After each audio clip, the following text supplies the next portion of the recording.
What's going on, everybody? FYB presents Wise Word Wednesdays, a quick live stream to help you get closer to accomplishing your dreams. I'm your host, Joe Spider, and I do represent the fresh. I want to start off by saying thank you to everybody that's taking time out of their busy schedule to check out the show. I appreciate it, whether you're watching on Instagram Live, YouTube Live, Facebook Live, or you're watching the recorded version. At the end of the day, I'm still saying thank you for taking the time to check it out. If you haven't already done so, please hit that subscribe button. Hit the subscribe button one more time. Hit that subscribe button just to make sure that you get a notification of any type of content that we are putting out there. We're super excited to have you check it out. And it also helps as well with the viewership if you hit the like button. So that way YouTube knows that, people supporting us. And I know there are people out there that are supporting us. So thank you for taking that time to do so. I have another amazing episode lined up for you all today. If you recall, last month we had a conversation about the Black Future Fest that took place down in Riverside in June. And so we talked about the prequel of it. Basically, we kind of discussed getting ready for Black Future Fest and some of the preparation work that went into it and how it was developed and all that. We talked with Devon Travell from Play Black Wall Street, the board game. And so I'm excited to bring him back up into the episode today so we could finally talk about what happened during Black Future Fest and what's kind of moving forward along in the future. So, ladies and gentlemen, please welcome Devon Travell. Yeah, the crowd goes wild. Yeah. What's going on, brother Josiah? How we doing, man? Hey, it's another beautiful Wednesday. Can't complain at all. Other than the the difficulty of losing weight, as we were talking about before this. That's the only complaint I Literally.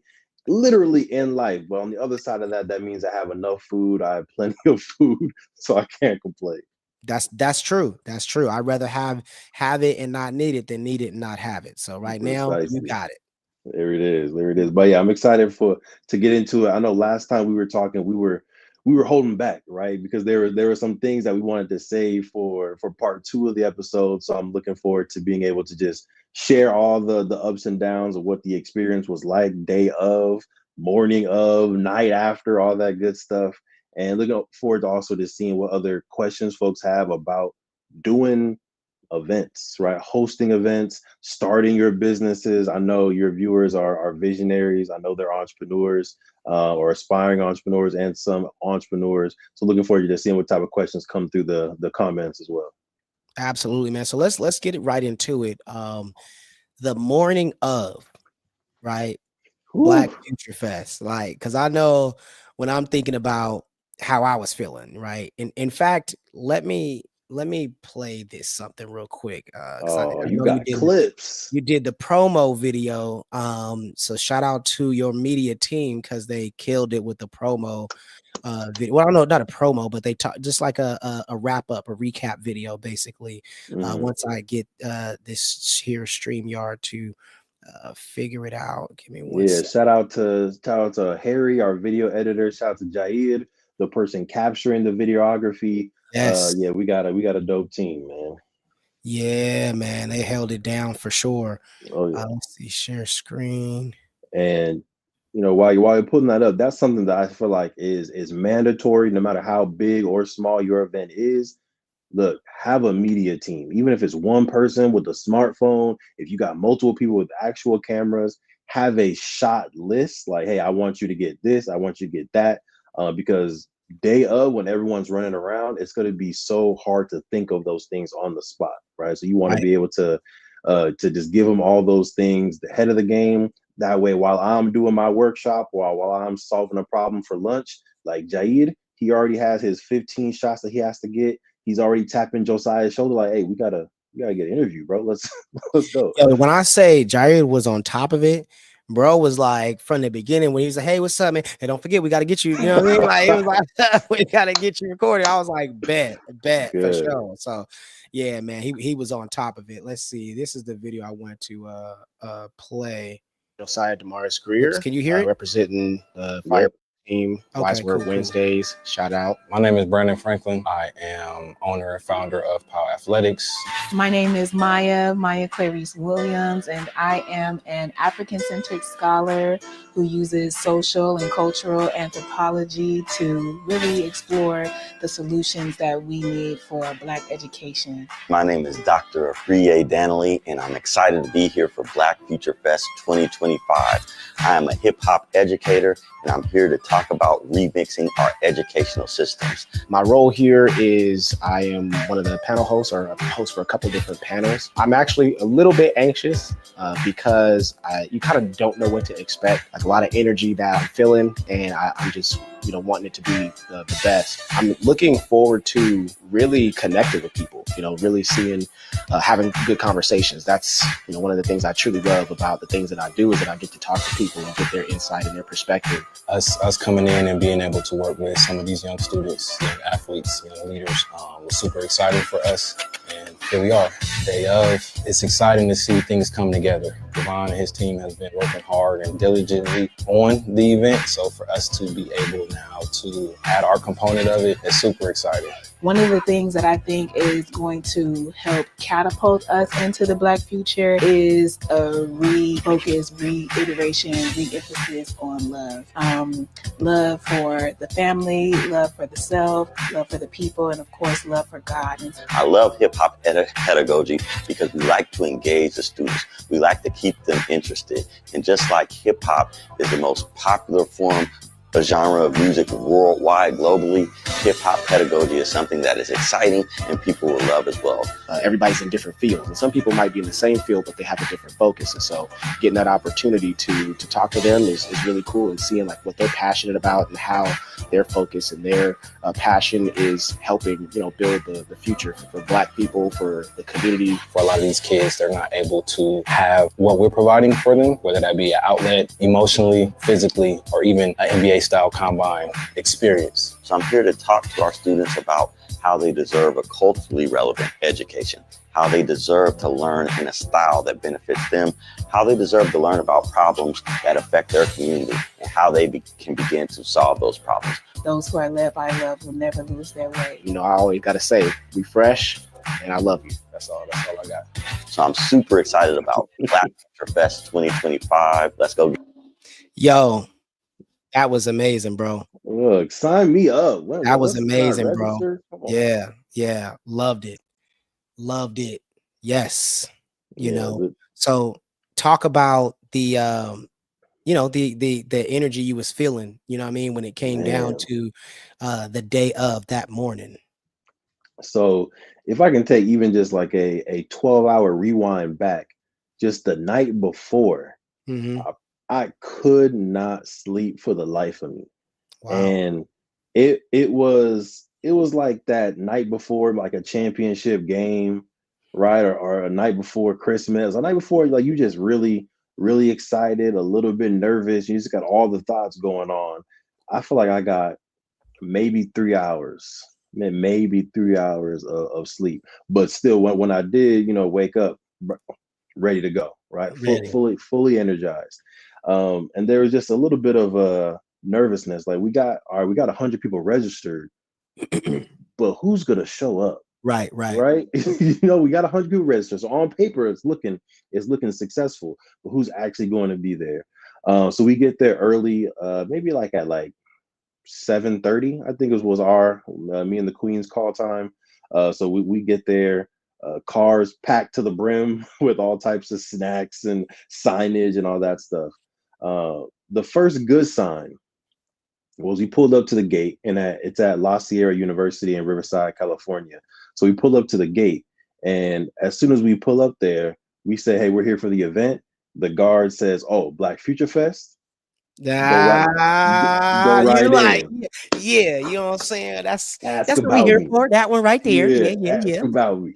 So that was just, I think, a really good sign. The fact that the people at the gate already knew what it was, and hopefully that was the same experience that every guest that came to that gate got. Like, oh, you're here for the event, Black Future Fest, beautiful, go right in. So we got there, we did a nice walkthrough with Loveland. But I'll be honest with you, not too many people showed up as far as even the volunteers showed up on time. So that was stressing me out just a little bit. All right. And Yeah. we had a volunteer call time for 8 o'clock. The event started at 9. Most volunteers got there probably like 8:30, 8:45. Ooh, yeah, that's Right. tough. It That's was tough. so again, like just nerves. But we do our walkthrough with the full team there. For some folks, they were coming from outside of Riverside. So it was their first time like seeing what the classrooms look like. It was one of my favorite parts of the walkthrough. I think you got to see this too, where we had that jumbotron with the Bro, agenda, with the faces. bro. Jair took a picture of me too. I still need that. I need that picture. He took a picture Yeah, of me like standing behind or in front of my face with a big picture of me behind it. I was like, I need that for sure. That's man. going on my LinkedIn for sure. Official. So that was one of my just favorite parts to show people and also experience.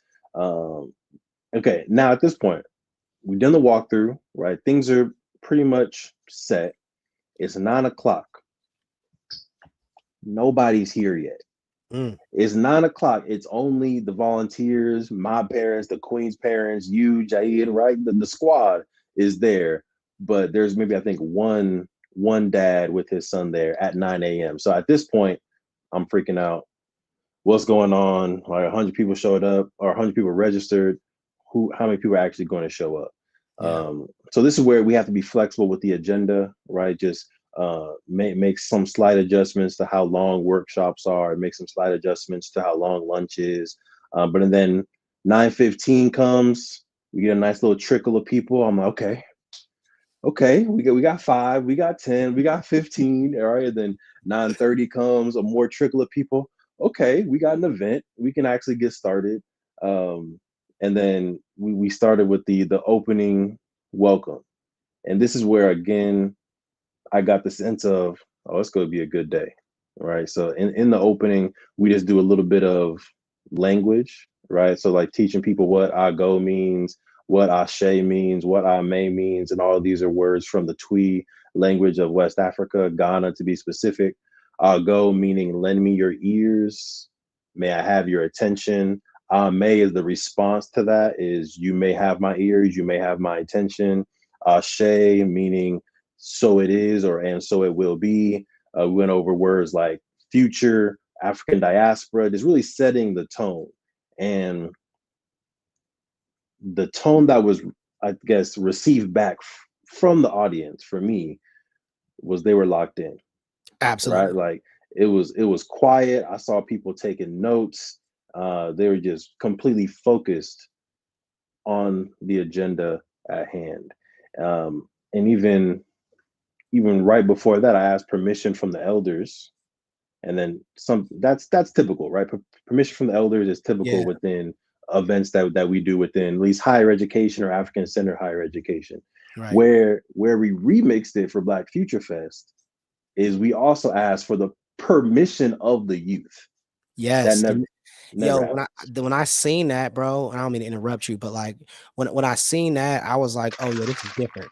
Because a lot Hmm. of people will tend to take into consideration the elders, right? And that's normal, and understandable, right? But I think I felt that it was intentional on making sure that the youth understand that this is a space for them too.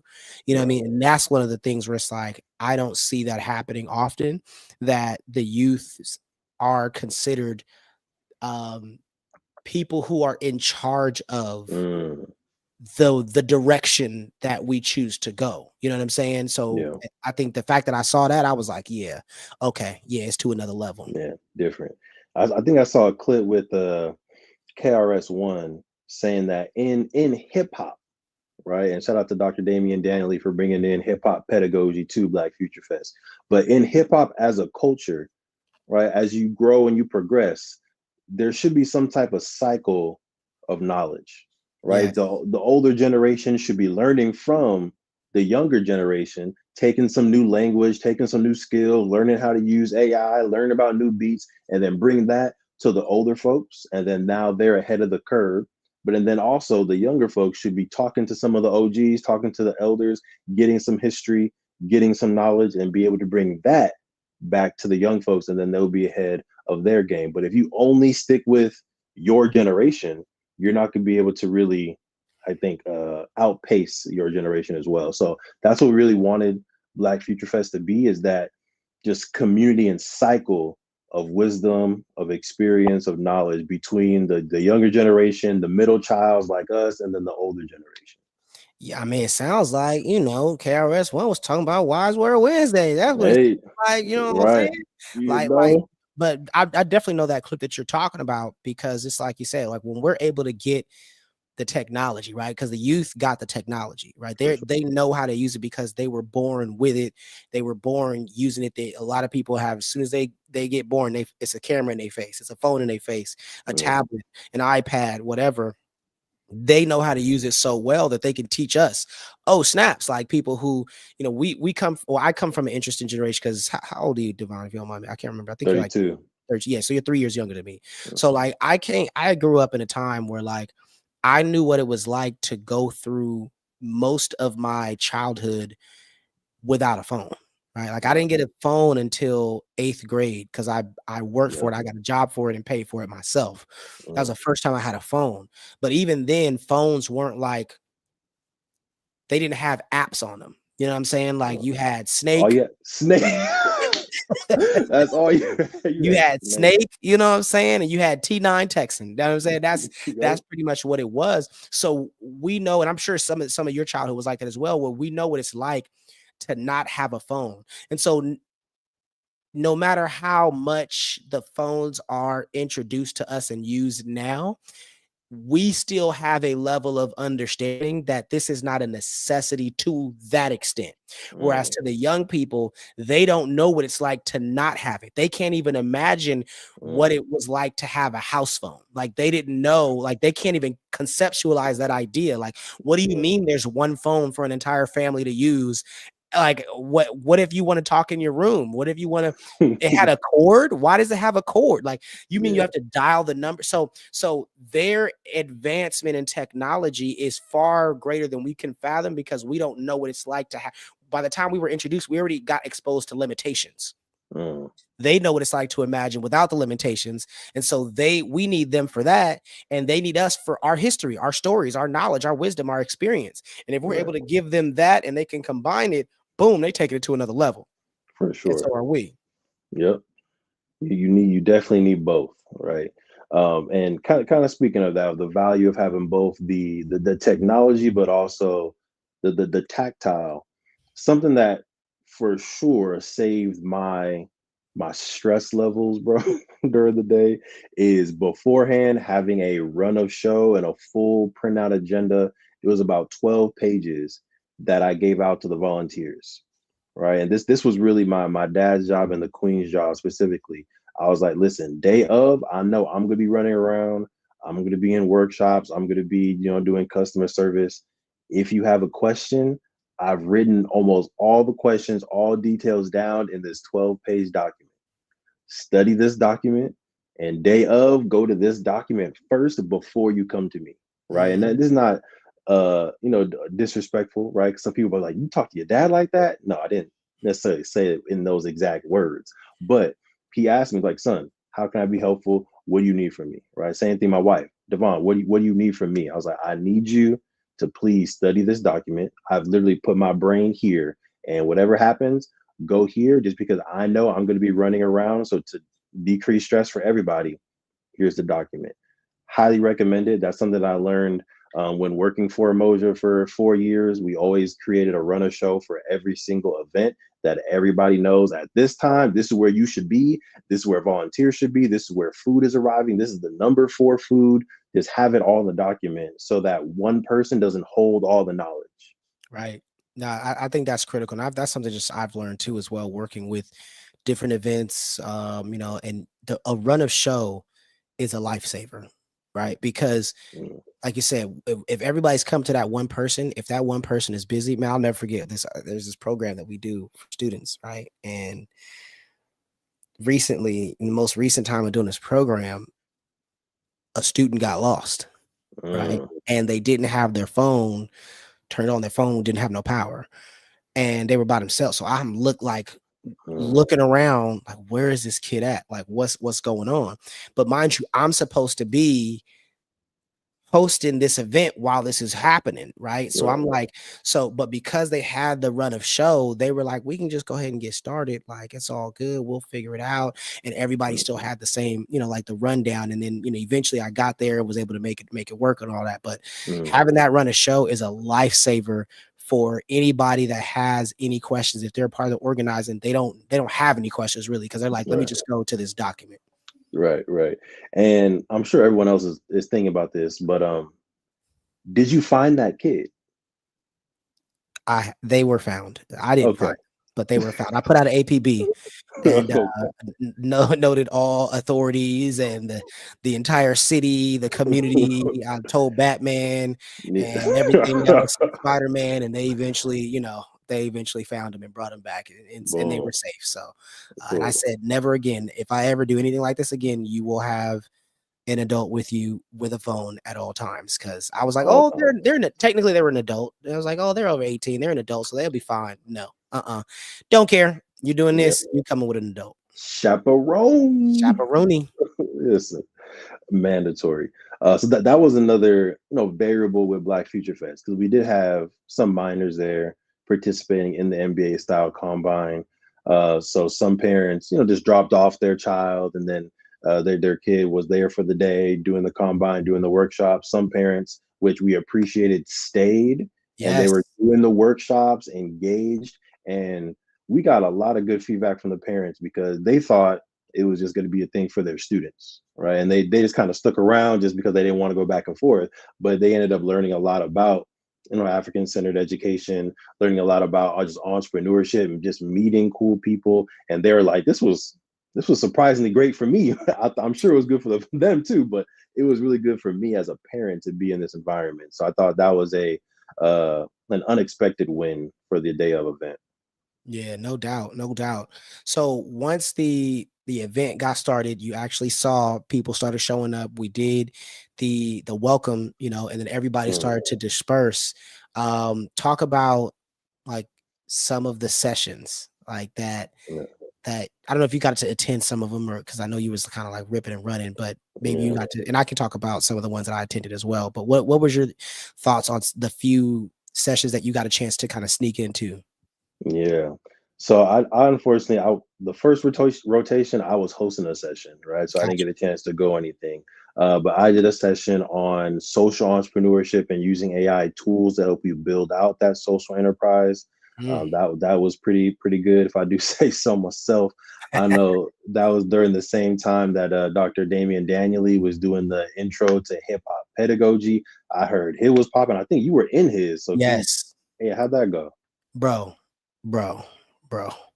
Like, I think it was dope because I originally thought that he was gonna do I thought it was gonna be like more of a hip hop lesson, but he really took that word pedagogy to heart, and he designed an entire history lesson of African people in America, which some people define as African American, Black, whatever. He just did a history of that, but used hip hop as the centerpiece to describe, you know what I mean? All of that happened to us and the history of hip hop, the history of us as people, but throwing in different lyricism and different lyricists and different metaphors that were used by people to explain and articulate what our experiences have been like, whether it be politically, whether it be socially, whether it be economically. Like, he was going in, but he made sure that hip hop was displaying this throughout that lesson, and it was really dope, man. I think it should be nationally recognized in that aspect, because I think that oftentimes, and I learned this as well, and apologies if I'm going on too long, but I learned this as well a while ago, is that I didn't do well in certain subjects, not because I wasn't smart enough. I didn't do well in certain subjects in school because I didn't try enough, And the reason I didn't try enough is because I didn't see myself represented. So I never cared about it. You know what I mean? Like I never cared about what was being taught. Who cares about history if I know that eventually you're just gonna talk about me and slaves? Like who Facts. cares about history if like the only time I see me represented is the people that's being stomped on, and the only time I see white people represented is the people that's doing the stomping. Like it's just not important to me enough, right? But when I start like that whole history lesson, I was engaged because it had people and artists that I could relate to, that look like me, who understand my circumstances, who validated my experiences, right? And verified them for the rest of the world to be able to acknowledge.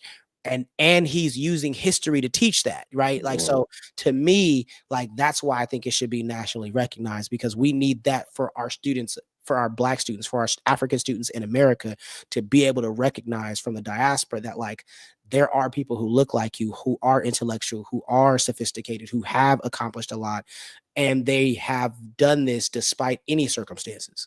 Right. 100%. And for those that are listening, you don't know what hip hop pedagogy is using hip hop lyrics, using the hip hop culture, right? Because it's more than just music, using this the culture of hip hop to teach kids. You can also do andragogy, I think is what it's called, where you do that same thing to teach adults, right? So think of calculus, geometry, history, reading, all those things can be taught through the lens, culture, and language of hip hop. And if we did that, so many more students would like school, right? It would be fun for them instead of reading some of these books where I remember me growing up in English class, we would read, seems like multiple books that had the N-word in it. Hard R. That's hard R. And that's tough. And we're doing readings in class. And you're like Mark Twain. What are we doing? This is clearly not with my emotions and my experience, and my heart's just pounding inside the class, right? And it's just like, this is not fair, and also not a conducive environment for at least me as a young black man to learn in that class, when white kids, Asian kids, Indian kids are just saying the N-word openly in class because of the curriculum. Right. So how can we flip that? How can we then bring some empowerment to young black kids all throughout the nation? I definitely think hip hop pedagogy, it might not be the only thing that we can do, but I think it's definitely a piece of the algorithm on how we can change education. 100%, man. Shout out to Dr. Damien for that. Shout out to Dr. Damien, man. So yeah, that was a dope, I think, rotation. And something that we wanted to definitely be intentional about is having a variety of topics. Yes. Right? So of course we have entrepreneurship, there is hip hop education. There was then a panel with entrepreneurs, which you led with myself, Digital Judy, who's a master marketer.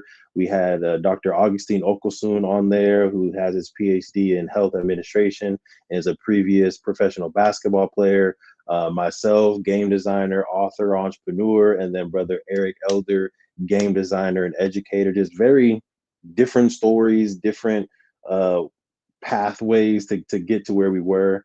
And then we also had Maya doing a session on African-centered pedagogy, specifically how do we center ourselves? How do we center loving ourselves? How do we center loving other people within life and within education? Yeah, just dope people. Just dopeness, yo. Dopeness. Yeah. Shout out to everyone who was a part of it. Just amazing people. While all that was going on, right? Because there's multiple tracks, and while all that was going on, the athletes in the morning did a mindfulness experience. With Miss Jamila Lena and Chase did a mindfulness experience. How do you connect your mind, your spirit to your body? How do you deal with stress as an athlete, as a student, as a leader? They did some calming breathing and manifestation workshops. And then after that, they went over to the gym, full NBA style combine, right? Over there, 40-inch vert. They had like a laser test where they set up these different cones where their lights flicker, and there was a green one and a blue one. and then just two students would race against each other, going to these different cones, trying to beat each other's time. They had the shuttle run where it was about maybe 30 yards. I don't think it was a full 40, but it might have been 40, but 30 to 40-yard dash in there. 3-point competition for $100 cash prize. And yeah, students were really just locked in. I wanted to enter that, but you know what I'm saying, I didn't want to take their money. Oh, that's what it was? Oh, okay. That's what it was. I didn't want to take their money. Hey, we can do the adult combine next year. Nah, I ain't trying to pull no hamstrings, you know what I'm saying? Look, that's exactly what came to mind. That would be sponsored by Ben Gay and Tylenol. Icy hot. Icy hot, yeah, we'll get Shaq to come through. Oh man. But yeah, that was really good experience as well. And it was also cool to talk to the athletes. And I talked to them just asking, like, you know, what do you see yourself in the next 10 years? How has sports helped impact your life? And it was cool to see there were some students that were like, listen, I'm going league. That's what I'm here for. That's what I'm doing. But a majority of the students were like, listen, basketball's fun. I do it because it's fun, but I'm going to be an engineer. Basketball is fun, but I actually want to start my own business. But this is good, but I actually want to do X, Y, and Z. So I think it was just a really, again, dope group of young Black men out there who are ambitious and are trying to do something for their community. Man, what I loved about it is the amount of Black men that were out there, young Black boys, and they didn't just do the combine and just leave. Like they came back to the wrap-up session that we had as well too, which I thought was really dope to see. Like, no, they were invested, you know what I'm saying? Like they were invested in their future as well. So when they started sharing, I'm like, let's go. Like, yeah, we here, you know, we here. Oh yeah. So speaking of this is where we had to make a lot of remixes, and hopefully it felt smooth for y'all, but just knowing the background, me, Sinclair, my dad were running around like, all right, we got to do this, we got to change that. So what had happened was because we started like 45 minutes late, it affected, you know, the whole agenda downhill. So workshop number 1, unfortunately, was cut a little bit. It was supposed to be about an hour and a half. I think we had to cut it all the way down to like 45 minutes. And that was what a lot of people were saying in Dr. Damien's workshop, like, hey man, he needed more time. What's y'all doing? Y'all need to give him more time. It's like that was the plan. So Dr. Damien, definitely give you more time next year, King. But later on, we had about an hour left of actual program time, but we still had to do the Black Future Pods, and we still had the game session. These are each hour-long sessions, right? So we had to kind of remix it a little bit. We were about to have y'all stay in the workshop rooms and do the Black Pods in individual rooms, but the original concept was, no, let's bring everybody into one space and have like an incubator, right? Where everyone can just be vibing off each other. Let's have great ideas. Let's have the whiteboards. And we just want the space to really feel alive. So we almost didn't do that. We were almost like, let's just do small groups in separate rooms. But it was really a non-negotiable for me. So we still made that part happen. And basically the game session became optional, right? So we still did the Black Future Pods. We separated into education, wealth, technology, sports, health, education, technology, the village, and then a parent group. And then there was a all youth group, right? And what the questions were, it was around, what do you want to see at Black Future Fest next year? Within this pillar, right? So within education or within wealth, within sports, what do you want to see throughout the year, right? So if more than just one time, what do you want us see to do monthly, quarterly, biannually, whatever it looks like to you? And then what does the future of Black Future Fest look like? Like, what do you want us to improve on next year, right? So really accepting all feedback, accepting all ways that we can get better. But the ideas that folks came up with, phenomenal. And of course, the work that you and the education group have continued to do on a consistent basis, I think is also why we do this work, right? So that we don't just have one touch point, but we were able to have those ripple effects all throughout the year.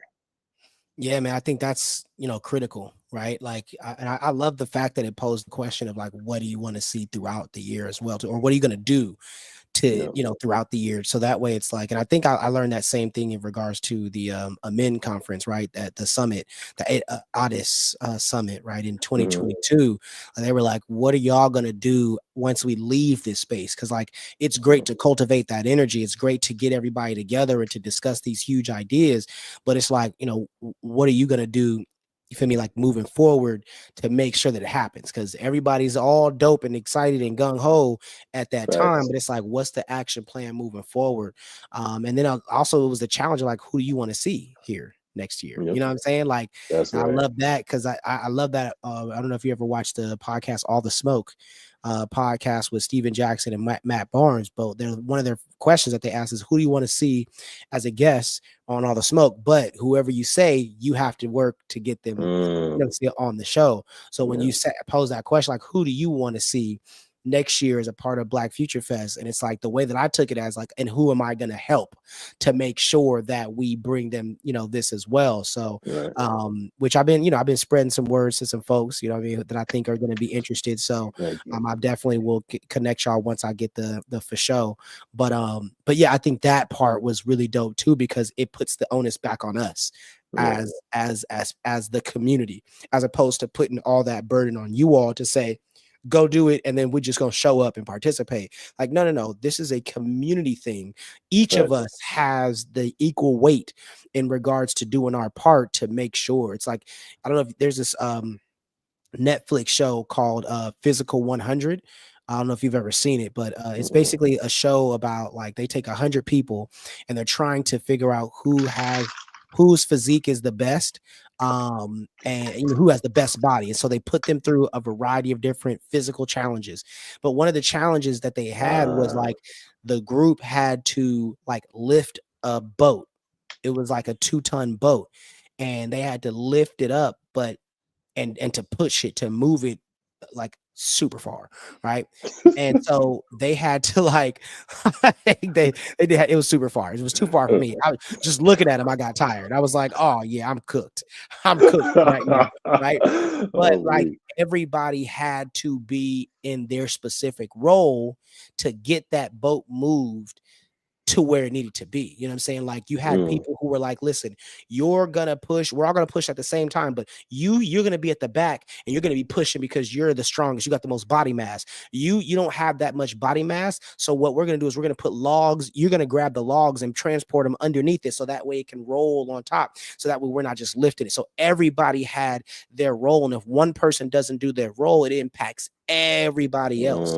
So I think that's the kind of analogy in regards to us as a community, when you're like, hey, who do you want to see, right? What do you want to see done? What are you going to do? Like, you're putting the onus on us as well, and saying like, this is a we thing, not just a Devon thing that he's responsible for putting on to make it happen. Right. Love that. And it's a little bit of a side, I'll be honest with you. All good. All good? Okay, because you brought up that story, and I literally had that exact same experience in Ghana when we were with the men, right? So I just wanted to make that connection. I was walking along the beach. This is Cape Coast, Ghana, right along the beach, beautiful. And as I'm walking, there's literally a group of dudes that are pushing a boat out into the ocean. Right, and they're struggling a little bit. They have the logs, just like you're saying with the body 100, or the, what was it called? Physical 100. The physical 100, where there's logs underneath. There's somebody that's moving it. Literally, I'm seeing all that in real time on the coast of Africa, and I'm walking, getting ready to go to the conference, but I'm like, I can't just sit here. I was like, I want to play my part too, right? So I get in there and I start pushing. Right, and they're speaking Twi, they're speaking. I don't really understand, but I'm just going along with it. I'm pushing. We're into the water now. Wow. All right, so we're off the trees now. We're pushing actually in the water. I'm still pushing. Waves are coming. Waves are hitting us. Right, and that's listen. We in the thick of it. I'm out here.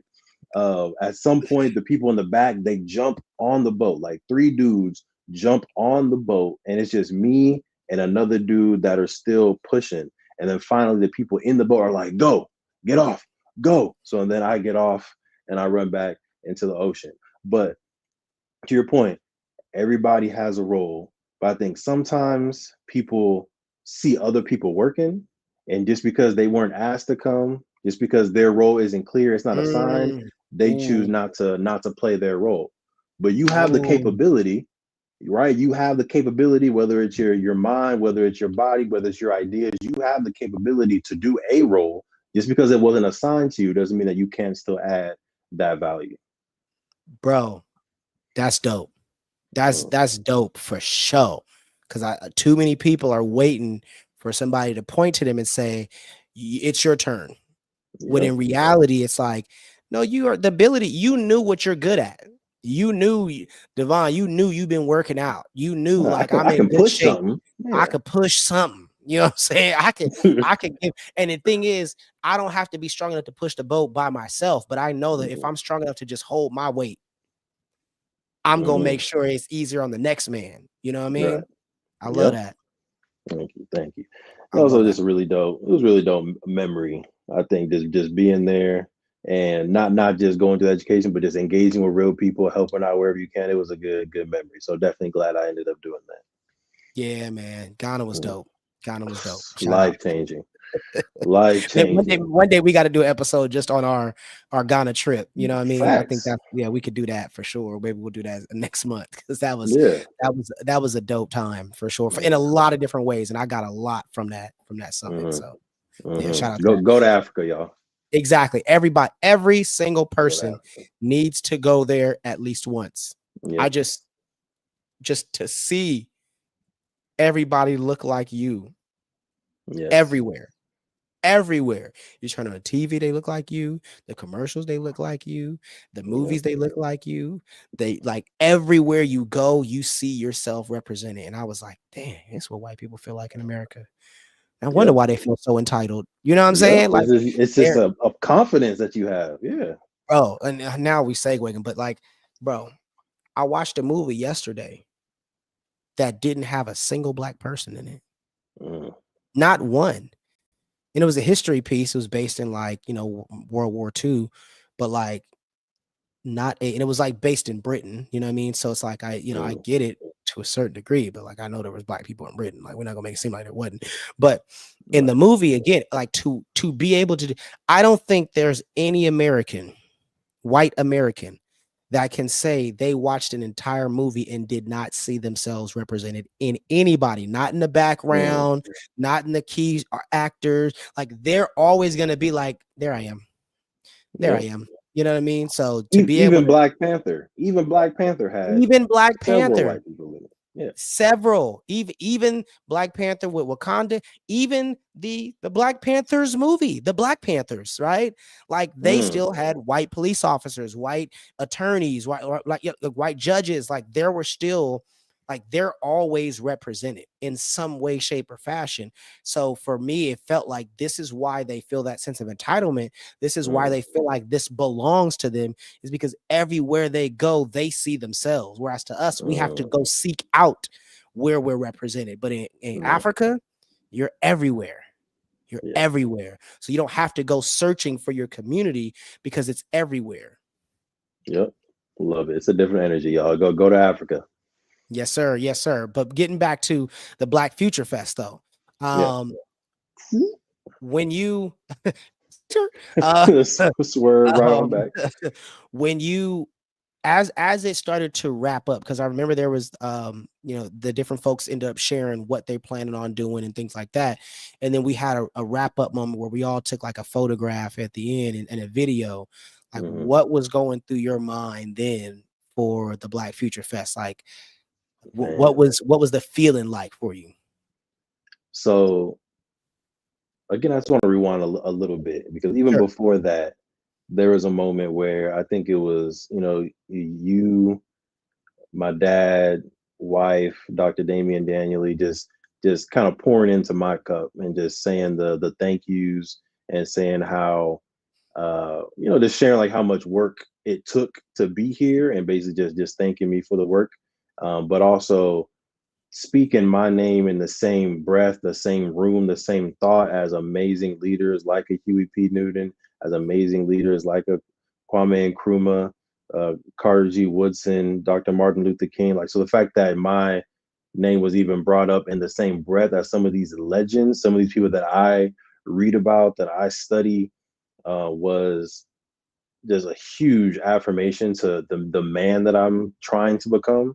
Because I read and I study those folks on purpose, right? I read about the Black Panthers, I read about Kwame Nkrumah, read about Dr. Carter G. Woodson on purpose, because these are the people that I do look up to, because they've done great things and they've built amazing institutions that we still respect and feel impacted by today. So to be compared to those people was just phenomenal. And I told y'all there, like, listen, I almost cried some thug tears. I'll be honest with you. Especially when my wife was like, yeah, y'all don't know how much, because she knows for sure how long and how much I work.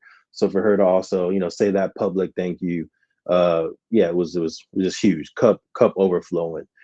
So going from that moment to then going downstairs and getting everyone in the same space and everyone saying we are the future, it was just so surreal for me. And it also just got me that much more excited for next year, right? Because I think we talked about this episode 1. There was a slight moment where this event didn't happen. Right. There was a slight moment. We were 2 months out. Nobody's registered. We still got to pay thousands of dollars for the food and for the venue. So it's like, is it worth it? Should we just go ahead and cancel and do it virtually, or cancel and maybe just do a smaller scale event? So the fact that it went from almost not happening to being in that moment with the people who were there, and however many people were there were destined to be there. It was just very, very surreal. I'm just extremely thankful for that moment, for everybody coming through for us. I love that, man. I love that for you. And I'm excited to see, you know, what next year is going to look like. And I think it's going to be even bigger and even better. We did have a group of folks that was in my group specifically, that we talked about in regards to education. We talked about developing a more continuous, like hip hop centered, pedagogy and curriculum, right? Like working on how we can do that more long term. And so we've been basically doing like monthly meetings to create this, like what to build this out, right? And so that, again, all that stems from the Black Future Fest, you know what I mean? Because we're trying to make sure by this time, or by Black Future Fest 2026, we've got something tangible that we can say, like, this is the map here. This is what we want, you know, hip hop centered pedagogy to be, or to look like, in all subjects, in all, no matter what it is that you're teaching. It should include these kinds of facts. It should, these kind of details, or look like this in some way, shape, or form. And it starts from, again, the challenges that you gave to the community. So I commend you again for that. Of course. Thank you.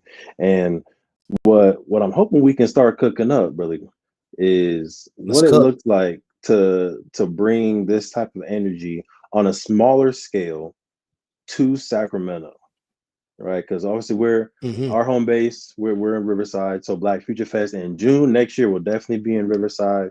We're looking at 2 different venues right now. We'll get that, you know, locked down probably in September, but we'd love to in October, November, be able to do some sort of Black Future Fest activation in Sacktown. Yeah, I mean, I think that's definitely doable. Am I glitching? Can you hear me? You're a little slowed down. It's in slow motion, but I can hear you. The sound is good though, right? Or is the sound messed up? Yeah, sound is good. Okay, cool. Yeah, I don't know why my computer's glitching like that, but yeah. So I definitely can see us doing that. You know, I think we talked before. I don't know if it was offline. We talked about it, but kind of doing it possibly around the Sacramento Black College Expo. could be it's a potential, but there's also other days that we can do it as well. Maybe doing it centered around that weekend, maybe, or even doing it another time as well. I think utilizing Sac State is going to be super key in that, depending on how we want to go about it, because we could have an organization rent out the space so that way it's free, right, for us to do. Otherwise, if it's like just us trying to do it, then we have to pay, and it could be a little bit tricky in that sense, in regards to like, okay, well, are people paying to register, all these different type of rules and regulations. But I think Sac State's going to be our best bet. But I mean, there are some schools, like I'm pretty sure we could talk to some high schools as well who might be willing to host something like that, for on their campus as well too. It just would have to be more so during the school year, and then we have to think about what that looks like, specifically designing it around high school students. I think we can also look into, and I'm forgetting what the platform is called, where you can just like rent space and rent studios. Is that? Like, what do you mean? Like rent? Like, because there's, I mean, you could like a Mason Hall or something like that. Like they have a space, but when you say rent studios, like, what do you mean? Yeah, so like they're like podcast studios, right? Or even like just a photo shoot studios where it's like a per hour thing, and you pay like for 3 hours, it might be $400, but we have the equipment, we have the space, air conditioning, a nice setting, and we can invite people to that space. Yeah, that's definitely possible. I can figure, because I know there's one of my homegirls did a podcast in a space that seemed like it was already had the setup, because they just got on there and just started talking. But so because I know they did not buy that equipment at all. But they had, and the studio came with like engineers to be able to help do all that. So I can look into that to see what they did to get that space and what's the capacity for that, which I think is really simple. So that way all we gotta do is just show up, they record it, and then send us the footage and stuff. So I like it. What I love is, I definitely want some sort of live podcast, right? I think that would be dope for your audience. I think it'd be dope for my audience to be able to show up live, ask questions, engage. But then of course maybe like some sprinkle of networking, right? Get people talking to each other. And then if we can do some sort of this can be in the podcast or separate, a live Q&A on entrepreneurship. Yeah. Right? Like what are some things that are stopping some people from going to the next level or starting, period, and how we can get a good group of podcast folks or panelists to be able to answer those questions. Yeah, I think I think doing a live Q&A session is dope. Like it's especially for because a lot of people don't get that kind of authenticity in their media. You know what I mean? Those are the things that's typically like behind the scenes questions, right? Like, oh, well, how do you, I'm scared to start because ... right? And it's like, there's a lot of people that are afraid to start. And so getting that advice from somebody that did take the leap of faith, right? That did start, that started multiple businesses, multiple, avenues at once. And then was like, you know what? This is the one I'm gonna focus on, and then seeing the success of that, I think helps a lot of people. And again, passing that wisdom, like KRS-One was talking about, like you mentioned earlier in hip hop, right? Just passing that wisdom back and forth so that it's cyclical, and we're helping support each other. Love it. So yeah, let us know. Look, if y'all watching this, y'all tapped into Sacramento, what do y'all want to see? We want to come to y'all, want to give y'all some good wisdom, give you some good game, and help you meet other people in Sacramento that are trying to do similar work, right? But let us know what y'all want to see. Yeah, and there's a lot of people in Sacramento that I think would be invested in doing that. You know what I mean? A lot of people in the Sacramento area who's like focused on entrepreneurship, but just don't know how, right? Like, and may not have been exposed to the resources to be able to do that. I do want to shout out a couple people in the comments. GQ said, "I love what you brothers are doing. Respect." Shout out to Bob. Fit Like Niche said, she put the diamonds, she dropping gems. She said, you dropping gems, bro, straight up. You know what I'm saying? So shout out to y'all. Appreciate everybody, whether you watch it. If you're not already, please subscribe to the Wise Word Wednesday YouTube show.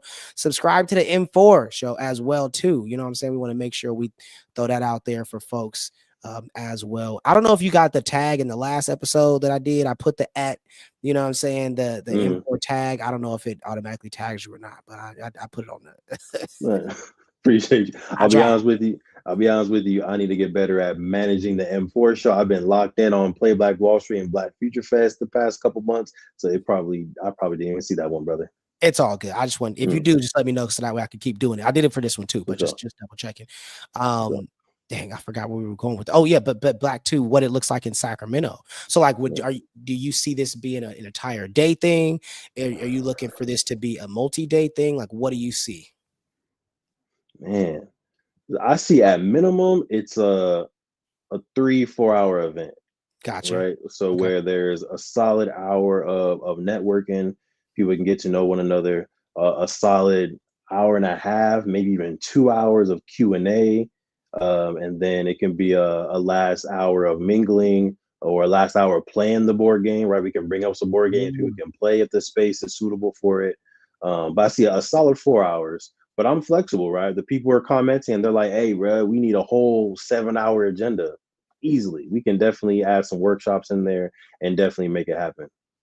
Okay. No doubt. No doubt. Yeah. I think, I think the first one should be, a couple hours, you know what I'm saying? It's Like, a little and then, taste. yeah, give people a little taste, but there's definitely spaces that I can, go into, just try to pick some more brains. Like, for example, that I do I typically attend, there's a monthly mental health, men's mental health awareness workshop, basically, that happens in Sacramento once a month, by Kariga Bailey, who is an amazing artist, but also talks about mental health. He went to, I believe, Hampton University, alum. He's from the Sacramento area. He's been doing them in Oakland and in Sacramento.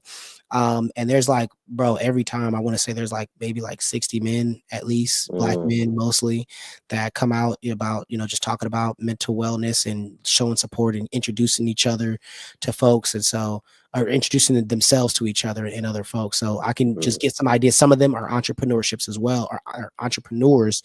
So just talking to them about like, what would they like to see as well? Or some of them aspire to be, especially it's like, we bring young kids to that stuff too.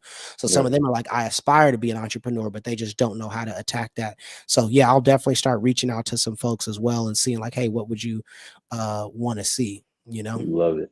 So that sparked an idea for me, and I don't know if this is where you were going with it, but how do you feel about actually having having vendors and having a marketplace? Like, should we be inviting entrepreneurs to table and sell their stuff, or should we just keep it an educational experience? I'd say for the first one, keep it an educational experience, Okay. just because I think it would be better to just let's see the people that are interested, right? Let's see them, see what they're trying to gauge before starting to market it out to, because people like, yeah, I can go to the African market in Sacramento, you know what I'm saying, and be like, yo, we need vendors, and they'll be like, bet I'm there, right? But I think this one should be more of getting the space for people to genuinely ask questions that they're interested in, and to ask questions from a person who's not trying to get something from them.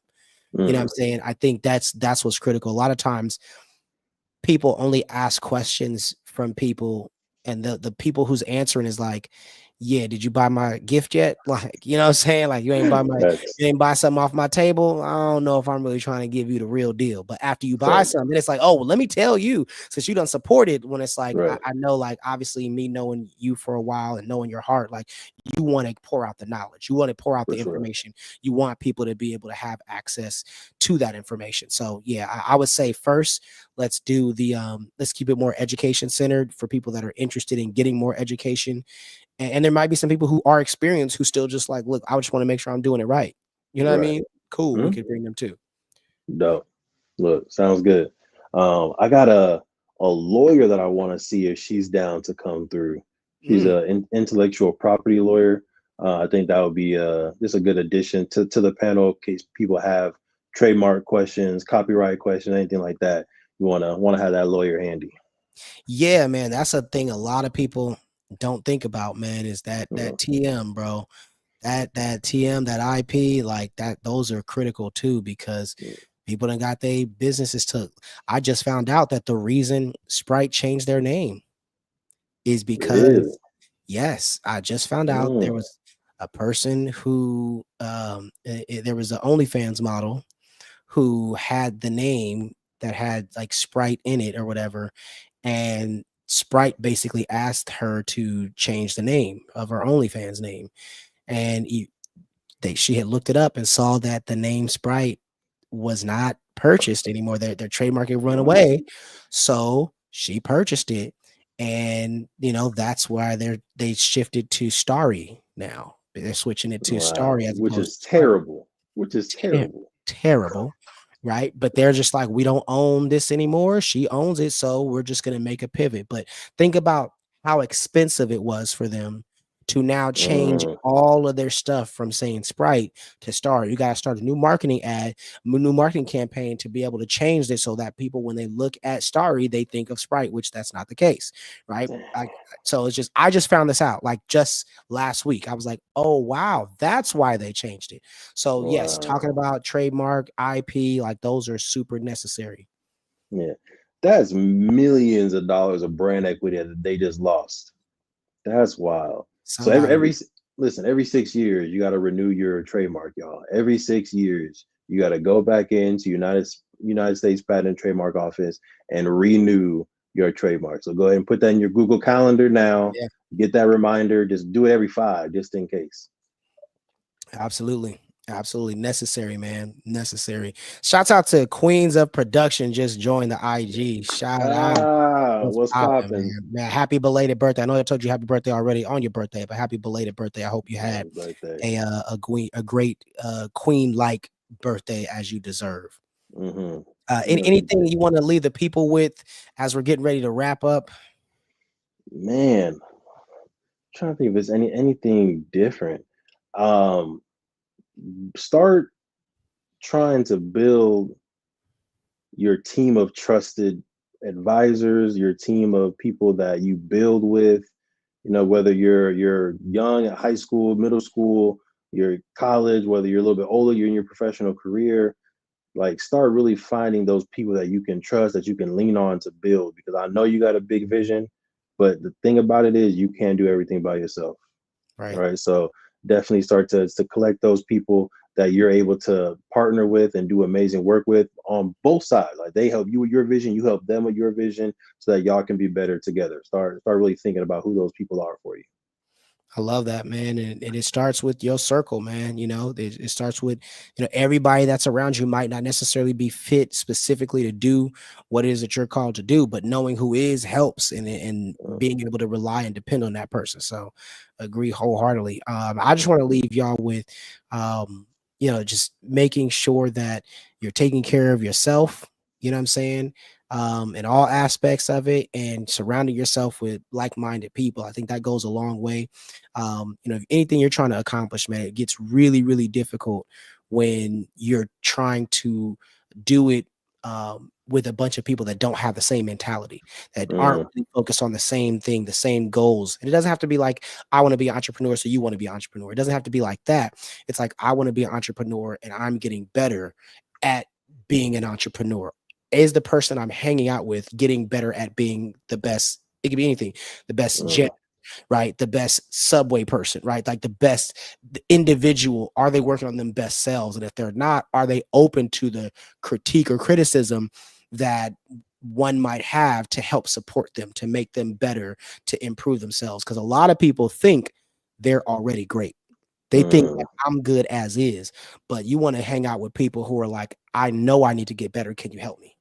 Right? Like, can you tell me ways that I can improve myself, as opposed to just thinking, well, if they don't like me, they must be terrible. You know what I'm saying? Like they bad decision makers. You know what I'm saying? Right. Like, maybe you need to improve on something. So surround yourself with people who are like-minded in that aspect and going to get it on wanting to improve and be the best version of themselves. Absolutely.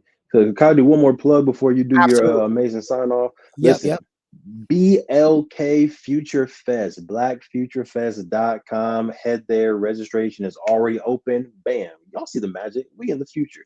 Blackfuturefest.com. Go there. Register today for the 2026 event. It's going to be June 27th in Riverside, California. We do want to have a slightly more emphasis this year on animation, video games, and just expression, right? So you're going to see a lot of dope art this year or next year at Black Future Fest. But head there, register, we'll see you in the future. Absolutely. I love that, man. Thank you again, Devon, for sacrificing your time, your energy, your efforts to help with the Wise Word Wednesday show. And also shout out to the Queen. I always got to shout her out as well for dedicating and sacrificing her time, or your time with her to be on the show. So shout out to her. Man, I appreciate everybody for taking the time out to watch the show. I'm gonna leave you like I typically do. We fresh, and I love you. Y'all be smooth.